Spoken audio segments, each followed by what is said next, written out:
Hey there, folks. In this video, we are going to be discussing dividing rational expressions. Again, rational expressions. The word ratio means something that can be written as a fraction.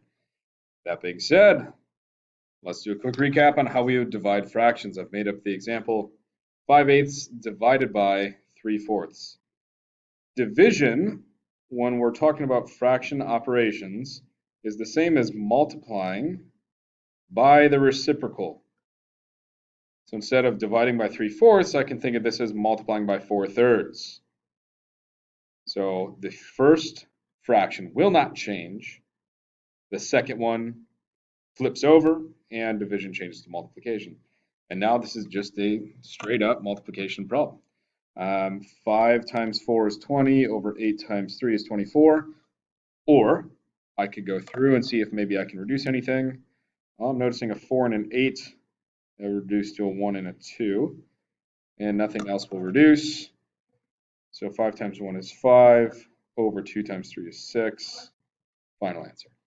So this is going to be very, very similar to what we discussed when we talk about multiplying rationals, with one exception, and that's the preliminary step of flipping the second fraction. All right, so let's begin. This first problem, it appears to be entirely factored for us, which is a huge win. If you're noticing anything that can directly cancel from one individual fraction or the other, I would suggest getting those out of the way immediately. So for instance, right here, the x minus 1s, I can just see that those are going to cancel right away.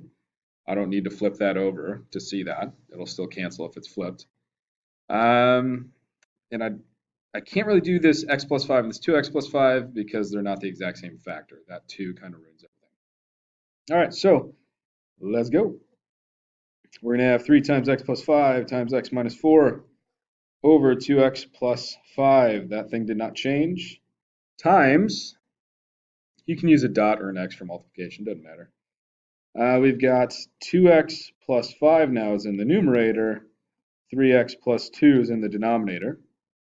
Again, if you want to put these in parentheses, you're more than welcome to. But since it's a standalone factor, those parentheses are kind of just assumed. So cancellation, 2x plus 5, gone. I'm not seeing a 3x plus 2 over here. So final answer, we'd have 3 times x plus 5 times x minus 4 all over 3x plus 2. And that would be our final answer. We are not allowed to cancel out these 3's because this 3 up top is a factor.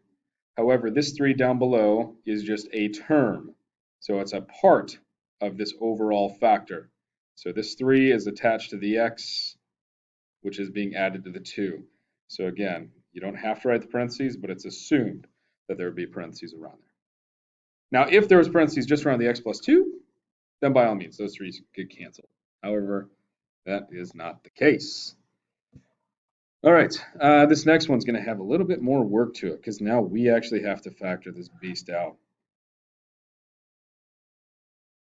So I'm preemptively going to change the division to a multiplication with the understanding that that second fraction or ratio is going to have to flip. So it's going to be the reciprocal. So let's deal with the top left expression here. We've got 2x squared plus 9x plus 9. Well, I know to get a 2x, 2x squared, I need 2x and a 1x. So I want to get a 9. It's either going to be a 9 and 1 or maybe a 3 and 3. Well, if I put a 3 here and a 3 here, that'll give me 6x plus 3x, which is my 9x there. Now, when I've done this, I can kind of use this to my advantage because chances are I'm probably going to see one of these two terms again down the road, and that could greatly help me out. All right, down below, looks like I've got a GCF of 2, so it'd be x squared plus 2x plus 1. So if I factored that x squared plus 2x plus 1, that would just be x plus 1, x plus 1. Again, this 2 cannot cancel out with that 2 because this is a standalone factor and this is an individual term. So it cannot cancel those. All right, now we got to flip. I'm going to use red for the 2x plus 2 portion got a GCF, so that turns into a 2 and x plus 1. Notice it flipped from the denominator to now the numerator. And I'll use green for this guy. There's no GCF, so it's going to go into a 2x and a 1x.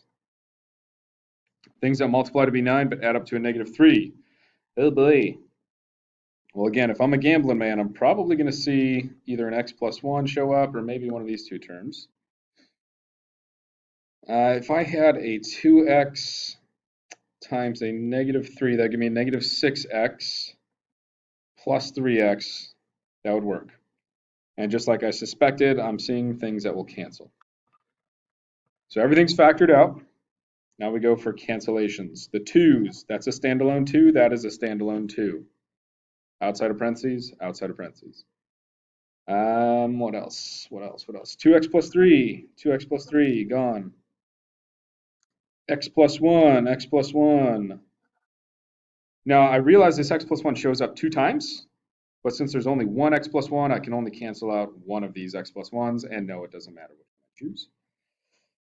And then x plus 3, x minus 3, they're not the exact same, so unfortunately I can't do anything there. All right, so let's take what's left over. X plus 3 is the only thing remaining up top. If I want to put parentheses around it, I can. However, that's not mandatory. Down below, I have an x plus 1 and an x minus 3. And that, my friends, is our final answer. As always, if you have any questions, please do not hesitate to reach out for help. Good luck.